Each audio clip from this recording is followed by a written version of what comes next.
Praise the Lord. എന്നെ കേട്ടുകൊണ്ടിരിക്കുന്ന എല്ലാ മാതാപിതാക്കൾക്കും വേഗം വരുന്ന കർത്താവായ യേശുക്രിസ്തുവിന്റെ നാമത്തിൽ എൻ്റെ സ്നേഹവന്ദനത്തെ അറിയിക്കുന്നു. ഇന്നത്തെ കാലഘട്ടം ഭയങ്കരവും ഭയാനകവുമായ കാഴ്ചകളിലേക്ക് ആമേൻ പൊയ്ക്കൊണ്ടിരിക്കുകയാണ്. എന്ത്, എങ്ങനെ, എവിടെ സംഭവിക്കുന്നു എന്നറിയാതെ ഓരോ നിമിഷങ്ങളിലും മാതാപിതാക്കന്മാർ തങ്ങളുടെ തലമുറകളെ ഓർത്ത് വ്യാകുലപ്പെട്ടുകൊണ്ടായിരിക്കുന്നു. പഠനങ്ങളിൽ ദൂരവേ അയച്ചിരിക്കുന്ന കുഞ്ഞുങ്ങളുള്ള മാതാപിതാക്കന്മാരുണ്ട്, ഹോസ്റ്റലുകളിൽ താമസിക്കുന്നവരുണ്ട്, വീടുകളിൽ നിന്ന് ദിനം പ്രതി സ്കൂളുകളിലേക്ക് പഠനത്തിനായി പോകുന്നവരുണ്ട്, ഉപരിപഠനത്തിനായി പോകുന്നവരുണ്ട്. ഒരുപക്ഷെ പല മാതാപിതാക്കളും ഭയത്തോടും ഭയാനകതയോടും വൈകുന്നേരം എൻ്റെ കുഞ്ഞ് തിരിച്ചു വരുന്നത് എങ്ങനെയെന്നുള്ള വ്യാകുലതയോടെ ആയിരിക്കുന്ന, അത് ആൺകുഞ്ഞുങ്ങളെന്ന് വ്യത്യാസമില്ലാതെ പെൺകുഞ്ഞുങ്ങളെന്ന് വ്യത്യാസമില്ലാതെ ഭയത്തോടു കൂടി ആയിരിക്കുമ്പോൾ എങ്ങനെയായിരിക്കണം നല്ല ഒരു മാതാപിതാക്കളുടെ ലക്ഷണങ്ങൾ, അഥവാ കുഞ്ഞുങ്ങളോടുള്ള എങ്ങനെയായിരിക്കണം നല്ല സമീപനങ്ങൾ, അതൊക്കെ നമ്മുടെ ജീവിതത്തിൽ അനുഗ്രഹമായി വളർത്തിയെടുക്കേണ്ടത് അത്യാവശ്യമാണ്. അങ്ങനെയുള്ള ചില കാര്യങ്ങളെക്കുറിച്ച് ഞാൻ നിങ്ങൾക്കുമായി പങ്കുവെക്കുവാൻ കർത്താവിൽ ആഗ്രഹിക്കുന്നു. എഫേസ്യ ലേഖനം 6-ാം അധ്യായത്തിന്റെ 2-ാം വാക്യം അപ്പോസ്തലനായ പൗലോസ് ഇങ്ങനെ ഇവിടെ വിശദീകരിക്കുകയാണ്: പിതാക്കന്മാരെ, നിങ്ങളുടെ മക്കളെ കോപിപ്പിക്കാതെ കർത്താവിന്റെ ബാലശിക്ഷയിലും പത്യോപദേശത്തിലും പോറ്റി വളർത്തുവിൻ. അപ്പോൾ ഈ വാക്യത്തിലൂടെ ഒരു പിതാവും മാതാവും തൻ്റെ കുഞ്ഞുങ്ങളെ എങ്ങനെ വളർത്തണം എന്നുള്ളത് വളരെ ഗൗരവമായ പശ്ചാത്തലത്തിൽ അപ്പോസ്തലനായ പൗലോസ് അവിടെ വിവരിക്കുകയാണ്. അവരെ കോപിപ്പിക്കാതെ കർത്താവിന്റെ ബാലശിക്ഷയിലും പത്യോപദേശത്തിലും വേണ്ടുന്നതായ ശിക്ഷണങ്ങളെ തത്സമയങ്ങൾ കൊടുത്തുകൊണ്ട്, വേണ്ടുന്നതായ ഉപദേശങ്ങൾ തത്സമയങ്ങൾ കൊടുത്തുകൊണ്ട് അവരെ നല്ല ശിക്ഷണത്തിൽ വളർത്തിയെടുക്കാനാണ് സർവശക്തനായ കർത്താവ് ഈ ലേഖനത്തിലൂടെ പൗലോസ് മുഖാന്തരം നമുക്കൊരു പ്രബോധനമായി നൽകുന്നത്. അപ്പോൾ സങ്കീർത്തനക്കാരൻ പറയുന്നത്, മക്കൾ യഹോവ നൽകുന്നത് അവകാശവും ഉദരഫലം നമ്മുടെ ദൈവം തരുന്ന പ്രതിഫലവുമാണ്. അപ്പോൾ തീർച്ചയായും ദൈവത്തിന്റെ ദാനമാണ് നമ്മുടെ തലമുറകൾ. അവരെ ശരിയായിട്ടുള്ള ഉത്തരവാദിത്വത്തോടുകൂടി നല്ല ശിക്ഷണത്തിൽ, നല്ല ബാലശിക്ഷയിൽ, സ്നേഹത്തിലും പത്യോപദേശത്തിലും വളർത്തിയെടുക്കേണ്ടത് മാതാപിതാക്കന്മാരെ സംബന്ധിച്ച് ഏറ്റവും മഹത്തായ ഒരു ശുശ്രൂഷയും ഏറ്റവും ഉത്തരവാദിത്വവും ഗൗരവപൂർവമായി ഏറ്റെടുക്കേണ്ടതായ ഒരു വലിയ കാര്യവുമാണെന്നുള്ളത് ഈ വചനങ്ങളിലൂടെ നമ്മെ പഠിപ്പിക്കുന്നു, നമ്മെ പ്രബോധിപ്പിക്കുന്നു. അപ്പോൾ ഏറ്റവും നല്ല മാതാപിതാക്കളുടെ ലക്ഷണങ്ങളിൽ മക്കളെ കോപിപ്പിക്കാത്തവർ, നാം ഇവിടെ വായിച്ചു കേൾക്കപ്പെട്ടതുപോലെ തന്നെ പിതാക്കന്മാരെ, നിങ്ങളുടെ മക്കളെ നിങ്ങൾ കോപിപ്പിക്കാത്തവർ ആയിരിക്കണം. അപ്പോൾ അവർക്ക് കോപം ഉളവാക്കുന്ന യാതൊരു കാര്യങ്ങളും, യാതൊരു സംഗതികളും നിങ്ങളുടെ ജീവിതത്തിൽ നിന്ന് ഉണ്ടാകരുതെന്നുള്ളതായ ഒരു ഉപദേശം ആണ് പൗലോസ് ഈ വചനത്തിലൂടെ നമ്മോട് സംസാരിക്കുന്നത്.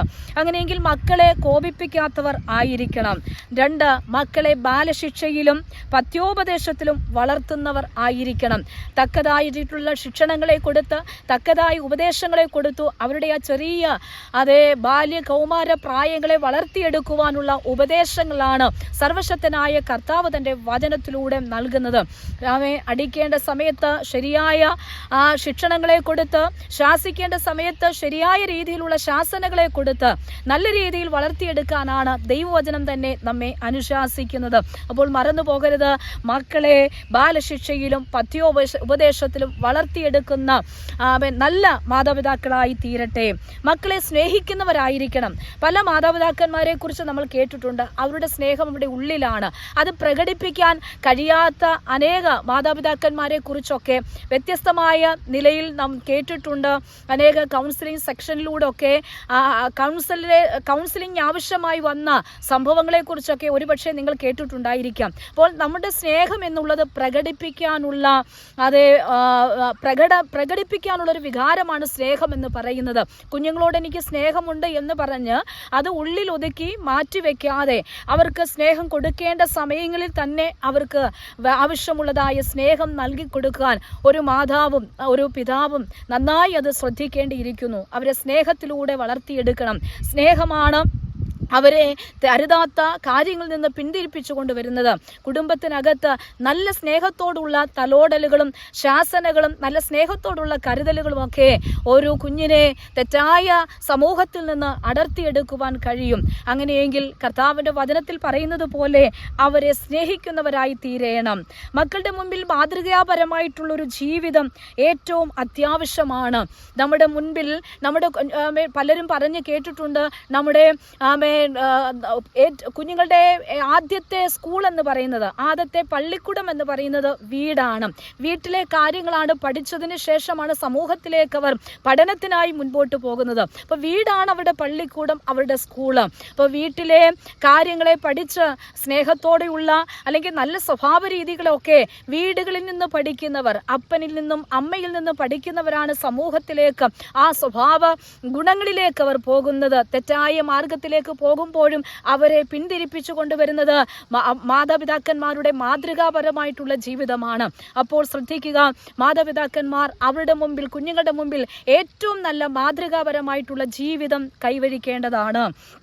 മക്കളെ വചനം മനഃപ്പാഠമാക്കാൻ പ്രേരിപ്പിക്കുക. മക്കളെ വചനം മനഃപ്പാഠമാക്കുവാൻ ഇന്നത്തെ വളർന്നു വരുന്ന കുഞ്ഞുങ്ങൾക്ക് നമ്മുടെയൊക്കെ ചർച്ചുകളിൽ സൺഡേ സ്കൂൾ പഠനങ്ങൾ ഏറ്റവും കൂടുതലായി നടത്തപ്പെടുന്നുണ്ട്. പക്ഷേ എത്ര പേര് കുഞ്ഞുങ്ങളെ സൺഡേ സ്കൂൾ പഠനത്തിന് വേണ്ടി വിടുന്നുണ്ട്, അല്ലെ സമയങ്ങൾ അതിനുവേണ്ടി ചെലവഴിക്കുന്നുണ്ട്?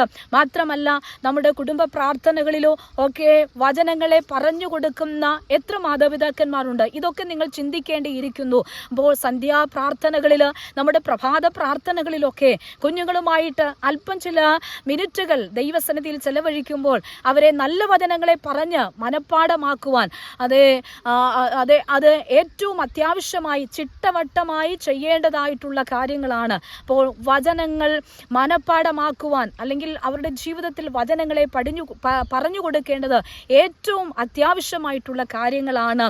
വചനം ജീവിതത്തിന് മാറ്റങ്ങളെ കൈവരിക്കും. നമുക്കറിയാം, വചനം അവരെ വ്യത്യസ്തരാക്കും. അങ്ങനെയെങ്കിൽ വചനത്തിലൂടെ നല്ല പാഠങ്ങളെ പറഞ്ഞു കൊടുക്കുവാൻ ഇടയായിത്തീരും. അപ്പോൾ നമ്മുടെ കുടുംബ പ്രാർത്ഥനകളിൽ, നമ്മുടെ പ്രഭാത പ്രാർത്ഥനകളിൽ കുഞ്ഞുങ്ങളുമായി പ്രാർത്ഥനാ സമയങ്ങളെ ചെലവഴിക്കേണ്ടത് ഏറ്റവും അത്യാവശ്യമായിട്ടുള്ള കാര്യങ്ങളാണ്.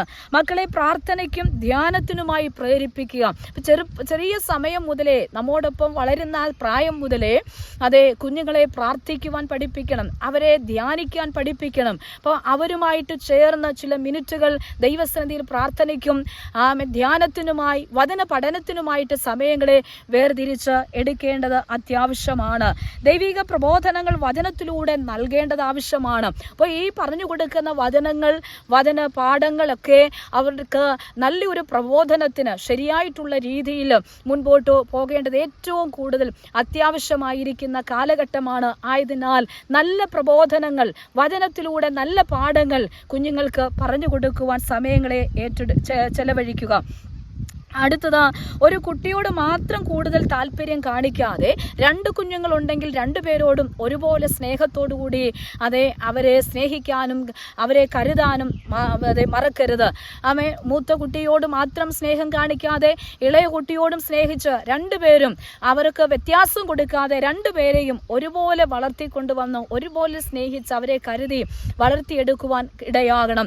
അപ്പോൾ അങ്ങനെയുള്ള കുടുംബങ്ങളൊക്കെയാണ് ശ്രേഷ്ഠരായ അനുഗ്രഹീതരായ കുഞ്ഞുങ്ങളെ വളർത്തി സമൂഹത്തിന് നൽകുവാൻ ഇടയാകുന്നത്. ഇപ്പോൾ കുട്ടികളുടെ മുൻപാകെ കള്ളം പറയരുത്. ഒരിക്കലും കുട്ടികളുടെ മുൻപാകെ വെച്ച് കള്ളം പറയാൻ ശ്രമിക്കരുത്. ഭക്ഷണ സമയത്ത് ടെലിവിഷൻ ഓഫാക്കണം. അപ്പോൾ നമുക്ക് ഏറ്റവും കൂടുതൽ ഇന്നത്തെ ആധുനികത ഏറ്റവും കൂടുതൽ വർദ്ധിച്ചു വന്നുകൊണ്ടിരിക്കുകയാണ്.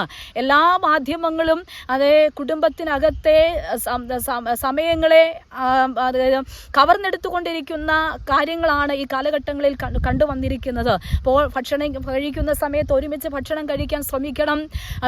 ഒരുമിച്ച് സംസാരിക്കാൻ നമ്മുടെ വിഷയങ്ങളെ അവരുമായിട്ട് ഷെയർ ചെയ്യണം.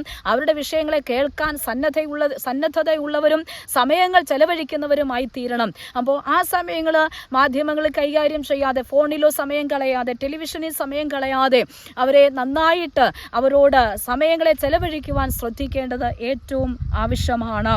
അപ്പോൾ മക്കൾ കാണാൻ പാടില്ലാത്തതൊന്നും ടി വിയിൽ കാണാൻ അനുവദിക്കുകയില്ല. അപ്പോൾ അവരെ നന്നായിട്ട് ശ്രദ്ധിക്കേണ്ടത് ഏറ്റവും കൂടുതൽ അത്യാവശ്യമാണ്. ഈ കാലഘട്ടങ്ങളിലൊക്കെ സ്വയമായിട്ടുള്ള ഫോണുകൾ സ്വന്തമായി കൈവശമാക്കിയതിനു ശേഷം, അല്ലെങ്കിൽ റൂമുകളിൽ പാർത്ത് റൂമുകൾ അടച്ചിട്ട മുറികളിൽ ഇരുന്നു കൊണ്ട് അവരുടേതായിട്ടുള്ള ലോകത്തിലേക്ക് അവർ പൊയ്ക്കൊണ്ടിരിക്കുന്നു. അങ്ങനെയൊക്കെ ഒട്ടനവധി അനിഷ്ട സംഭവങ്ങളാണ് ഈ കഴിഞ്ഞ കാലങ്ങളിൽ, ഈ കഴിഞ്ഞ സമയങ്ങൾ പോലും നാം വായിക്കുവാൻ, മാധ്യമങ്ങളിലൂടെ അറിയുവാൻ, നമ്മുടെ ദൈവത്തിൻ്റെ സ്വന്തം നാടെന്ന് വിശേഷിപ്പിക്കുന്ന ഈ കൊച്ചു കേരളത്തിൽ അപ്രകാരമുള്ള വൈകൃതമായിട്ടുള്ള സ്വഭാവങ്ങളാണ് തലമുറകളിൽ ഉണ്ടായിക്കൊണ്ടിരിക്കുന്നത്. അപ്പോൾ ഇതൊക്കെ ഏറ്റവും അധികമായി മാതാപിതാക്കന്മാർ ശ്രദ്ധിക്കേണ്ടിയിരിക്കുന്നു. കർത്തൃത്വം നടത്തുന്നവരാകെയല്ല, അവരെ ഭരിക്കുകയല്ല. അവർക്ക് അങ്ങനെ ഒരു തോന്നലുകൾ ഫീൽ ചെയ്യുവാൻ ഇടയാകരുത്. അവരുടെ മേൽ അവരുടെ മേലുള്ള ഭരണം നടപ്പാക്കുന്ന സമ്പ്രദായങ്ങളല്ല മാതാപിതാക്കന്മാരുടെ ഉത്തരവാദിത്വം എന്ന് പറയുന്നത്. അവരെ സ്നേഹത്തിലൂടെ വിഷയങ്ങളെ കാര്യങ്ങൾ പറഞ്ഞവരെ മനസ്സിലാക്കി എടുക്കുക എന്നുള്ളതാണ്. വാക്ക് പാലിക്കുന്ന സത്യസന്ധരായിരിക്കണം. അപ്പോൾ അവർക്ക് ചെയ്തു കൊടുക്കേണ്ട, അവരോട് പറഞ്ഞിട്ടുള്ള കാര്യങ്ങൾക്കൊക്കെ സത്യസന്ധതയോടെ അവർക്ക് വേണ്ടി ചെയ്തു കൊടുക്കണം. മക്കളെ ഭീഷണിപ്പെടുത്തുകയല്ല. അത് പല വീടുകളിലും നമുക്കറിയാം, മക്കളെ ഭീഷണിപ്പെടുത്തുക, അവരുടെ വിഷയങ്ങൾ, അവരുടെ കാര്യങ്ങളൊക്കെ പറയുവാൻ മടിക്കുന്ന ഒത്തിരി കുഞ്ഞുങ്ങളുണ്ട് മാതാപിതാക്കന്മാരോട്. മാതാപിതാക്കന്മാരുടെ മുമ്പിൽ വലിയ ബഹളങ്ങൾ വെച്ച്, ഒച്ചപ്പാടുകൾ വെച്ച് അവരെ എന്തെങ്കിലും വിഷയങ്ങൾ പറഞ്ഞാൽ ഉടനെ ആക്രമിക്കുന്ന സ്വഭാവമായിട്ട് നിൽക്കുന്ന അനേക വീടുകളുണ്ട്. കലഹത്തിലേക്കും സമാധാനമില്ലാത്ത അവസ്ഥകളിലേക്കൊക്കെ പോകുന്ന അങ്ങനെയുള്ള സ്വഭാവ രീതികളല്ല. അവരെ ഭീഷണിപ്പെടുത്തുകയല്ല വേണ്ടത്. അവരെ സ്നേഹത്തിലൂടെ കാര്യങ്ങൾ പറഞ്ഞ് മനസ്സിലാക്കുക അത്രയേ വേണ്ടത്. മക്കളോട് പൊട്ടിത്തെറിക്കുകയല്ല. അപ്പോൾ ഈ വിഷയങ്ങളെല്ലാം നമുക്ക് ഏറ്റവും കൂടുതൽ ശ്രദ്ധിക്കണം. മക്കളോട് പൊട്ടിത്തെറിക്കുകയല്ല, സ്നേഹത്തോടെ, അല്ലെങ്കിൽ ആ സ്നേഹം കലർന്നതായ ഭാഷയിൽ എന്ത് ചെയ്യണം, അവരെ കാര്യങ്ങൾ പറഞ്ഞ് മനസ്സിലാക്കി കൊടുക്കണം. മക്കളുമായിട്ട് ഏറ്റവും ചെലവഴിക്കാൻ സമയങ്ങളെ നാം കണ്ടെത്തണം. ഇന്ന് പലരും തങ്ങളുടെ ജോലിപരമായിട്ടുള്ള കാര്യങ്ങളിൽ ബിസിയാണ്. എല്ലാവർക്കും ബിസിയാണ്. പക്ഷേ ആഴ്ചയിൽ ഒരു ദിവസം അവരുമായിട്ടുള്ള സമയങ്ങളെ ഒരു ഔട്ടിങ്ങിന് പോയി അവർക്ക് വേണ്ടുന്നതായ കാര്യങ്ങൾ കൊടുത്ത്, അവർക്ക് വേണ്ടുന്ന കാര്യങ്ങൾ വാങ്ങിച്ചു കൊടുത്ത്, അവരുടെ ആവശ്യങ്ങളിൽ നാം കൂടെ ഉണ്ട്, അവരുടെ സമീപം നാം ഉണ്ട് എന്ന് അവർ ബോധ്യപ്പെടുമാറ്, അവരുടെ സ്നേഹങ്ങൾ കരുതലുകളായി അവർക്ക് കൊടുക്കുമാറ് അവരോട് കൂടെ നാം എപ്പോഴും ആയിരിക്കണം. ഉത്തരവാദിത്തത്തിൽ നിന്ന് നാം ഒഴിഞ്ഞു മാറുകയല്ല, ഉത്തരവാദിത്തോടുകൂടി തന്നെ അവരെ നല്ല ശിക്ഷണത്തിലും സ്നേഹത്തിലുമൊക്കെ വളർത്തിയെടുക്കുവാൻ ഇടയായിത്തീരണം. അനേക ലോക ചരിത്രകാരന്മാരായിട്ടുള്ള അനേക പ്രിയപ്പെട്ടവരുണ്ട്. ജോൺ വെസ്ലിയെ പോലുള്ള അനേക ശ്രേഷ്ഠരായ ചരിത്രകാരന്മാരുണ്ട്. അവരുടെയൊക്കെ ജീവിതം അധാർമികതയുടെ അവസ്ഥകളിലൂടെയൊക്കെ പോയതാണ്. പക്ഷേ തങ്ങളുടെ മാതാക്കൾ അവരുടെ കണ്ണുനീരും പ്രാർത്ഥനകളും ഒക്കെയാണ് അവരെ ചരിത്രത്തിലേക്ക് കൊണ്ടുവന്നത്. ജോൺ വെസ്ലിയും ചാൾസ് വെസ്ലിയും അങ്ങനെ തുടങ്ങിയ ചരിത്രകാരന്മാരായിട്ടുള്ള അനേകരുണ്ട്. അവരുടെയൊക്കെ സാക്ഷ്യങ്ങൾ നാം കേട്ടുകഴിഞ്ഞാൽ അവരെയൊക്കെ വളർത്തിക്കൊണ്ടുവന്ന അവരുടെയൊക്കെ സ്വഭാവ രീതികളൊക്കെ വലിയ വ്യത്യസ്തമായിട്ടുള്ള പശ്ചാത്തലത്തിലായിരുന്നു. എന്നാൽ അവരെയൊക്കെ യാഥാർത്ഥ്യ സ്നേഹത്തിലേക്കും ദൈവത്തിൻ്റെ ആ സ്വഭാവത്തിലേക്കും കൂട്ടിക്കൊണ്ടുവന്നത് അവരുടെ മാതാക്കളുടെ കണ്ണുനീരും പ്രാർത്ഥനകളുമാണ്. അങ്ങനെയെങ്കിൽ എന്നെ കേൾക്കുന്ന പ്രിയരെ, ദൈവത്തിൽ ആശ്രയിച്ചുകൊണ്ട് ദൈവം തന്നിരിക്കുന്ന ഉത്തരവാദിത്തമാണ്, എന്നിൽ ദൈവം ഏൽപ്പിച്ചിരിക്കുന്ന ദാനമാണെന്ന് മനസ്സിലാക്കിക്കൊണ്ട് നല്ല പത്യോപദേശത്തിലും ബാലശിക്ഷയിലും കുഞ്ഞുങ്ങളെ വളർത്തി, സ്നേഹത്തോടുകൂടി വളർത്തി സമൂഹത്തിന് നൽകുവാൻ നല്ല മാതാപിതാക്കളായി തീരുവാൻ കർത്താവ് നിങ്ങളെ ഏവരും സഹായിക്കട്ടെ. God bless you all.